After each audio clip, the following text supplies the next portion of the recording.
माघ मास की कथा अध्याय 20 व 21। राधे राधे। आइए सुनते हैं माघ मास की कथा अध्याय 20 व 21। वेद निधि कहने लगे कि हे महर्षि, धर्म को जल्दी ही कहिए, क्योंकि श्राप की अग्नि बड़ी दुख कारक होती है। लोमश ऋषि कहने लगे कि यह सब मेरे साथ नियम पूर्वक माघ स्नान करें, अंत में यह श्राप से छूट जाएंगे। मेरा यह निश्चय है, शुभ तीर्थ में माघ स्नान करने से श्राप का फल नष्ट हो जाता है। 7 जन्मों के पाप तथा इस जन्म के पाप माघ में तीर्थ स्थान पर स्नान करने से नष्ट हो जाते हैं। इस अच्छोद में स्नान करने से अवश्य ही मोक्ष की प्राप्ति होती है। राजसूय और अश्वमेघ यज्ञ से भी अधिक फल माघ स्नान से होता है। अतएव संपूर्ण पापों का सहज में ही नाश करने वाला माघ स्नान क्यों न किया जाए। अध्याय 20 की कथा समाप्त हुई। अध्याय 21। लोमश जी कहने लगे कि पूर्व काल में अवंती देश में वीरसेन नाम का राजा था। उसने नर्मदा के किनारे राजसूय यज्ञ किया और अश्वमेघ यज्ञ भी किए, जिनके खंबे सोने के बनाए गए। ब्राह्मणों को अन्न का बहुत सा दान किया और बहुत सी गाय, सुंदर वस्त्र और सोने के आभूषण दान में दिए।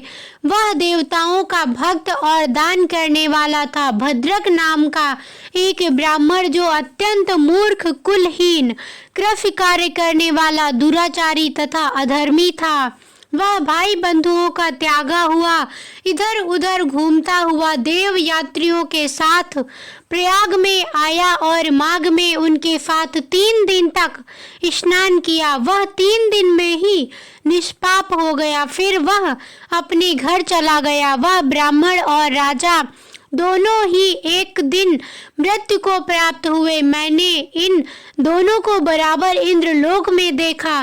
तेज, रूप, बल, स्त्री, वस्त्र और आभूषणों में दोनों समान थे। ऐसा देखकर उसके महात्मा को क्या कहा जाए। राजसूय यज्ञ करने वाला स्वर्ग का सुख भोग कर फिर भी जन्म लेता है, परंतु संगम में स्नान करने वाला जन्म मरण से रहित हो जाता है। गंगा और यमुना के संगम की हवा के स्पर्श से ही बहुत से दुख नष्ट हो जाते हैं। अधिक क्या कहें, और किसी भी तीर्थ में किए गए पाप माघ मास में प्रयाग में स्नान करने से नष्ट हो जाते हैं। मैं पिशाच मोचन नाम का एक पुराना इतिहास सुनाता हूँ। इस इतिहास को यह कन्याएं और तुम्हारा पुत्र भी सुने, उससे इनको स्मृति प्राप्त होगी। पुराने समय में देवद्युति नाम का बड़ा गंभीर और वेदों का पारंगत एक वैष्णव ब्राह्मण था। उसने पिशाच को निर्मुक्त किया था।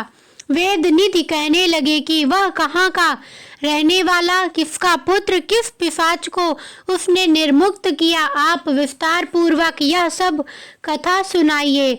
लोमश ऋषि ने कहा कि पक से निकली हुई सुंदर सरस्वती के किनारे पर उसका स्थान था। जंगल के बीच में पुण्य जल वाली सरस्वती बहती थी। वन में अनेक प्रकार के पशु भी विचरते थे। उस ब्राह्मण के श्राप के भय से पवन भी बहुत सुंदर चलती थी और वन चैत्र रथ के समान था।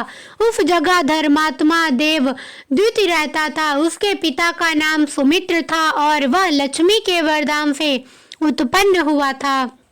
वह सदैव आत्मा को स्थिर रखता, गर्मी में अपने नेत्र सूर्य की तरफ रखता, वर्षा में खुली जगह पर तपस्या करता, हेमंत ऋतु में सारस्वत सरोवर में बैठता और त्रिकाल संध्या करता।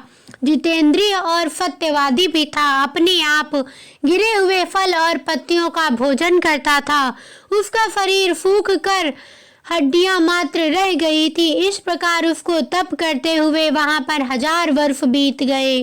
तप के प्रभाव से उसका शरीर अग्नि के समान प्रज्वलित था। विष्णु की प्रसन्नता से ही वह सब कर्म करता।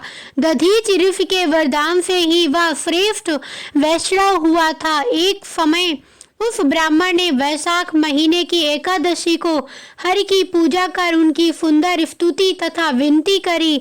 उसकी विनती सुनकर भगवान उसी समय गरुड़ पर चढ़कर उसके पास आए। चतुर्भुज विशाल नेत्र मेघ जैसा स्वरूप भगवान को स्पष्ट देखकर प्रसन्नता के मारे उसकी आंखों में आंसू भर आए और कृत होकर उसने भगवान को प्रणाम किया। उसने अपने शरीर को भी याद न रखा और भगवान के ध्यान में लीन हो गया। तब भगवान ने कहा कि हे देवदूत, मैं जानता हूँ कि तुम मेरे परम भक्त हो। मैं तुमसे अति प्रसन्न हूँ, तुम वर मांगो। इस प्रकार भगवान के वचन सुनकर प्रेम के मारे लड़खड़ाती हुई वाणी में कहने लगा कि हे देवाधिदेव, अपनी माया से शरीर धारण करने वाले आपका दर्शन देवताओं को भी दुर्लभ है। अब आपका दर्शन भी हो गया, मुझको और क्या चाहिए? मैं सदैव आपकी भक्ति में लगा रहूं। भगवान उसके वचन सुनकर कहने लगे कि ऐसा ही होगा, तुम्हारे तप में कोई बाधा नहीं पड़ेगी। जो मनुष्य तुम्हारे कहे गए स्रोत को पढ़ेगा, उसकी मुझ में अचल भक्ति होगी, उसके धर्म कार्य सांगोपांग होंगे और उसकी ज्ञान में परम निष्ठा होगी। यह थी संपूर्ण वीडियो माघ मास की कथा अध्याय 20 व 21। इसके आगे की कथा अगले वीडियो में सुनेंगे। कैसी लगी वीडियो कमेंट करके जरूर बताना, लाइक करना, शेयर करना और सब्सक्राइब करना बिल्कुल मत भूलना। धन्यवाद।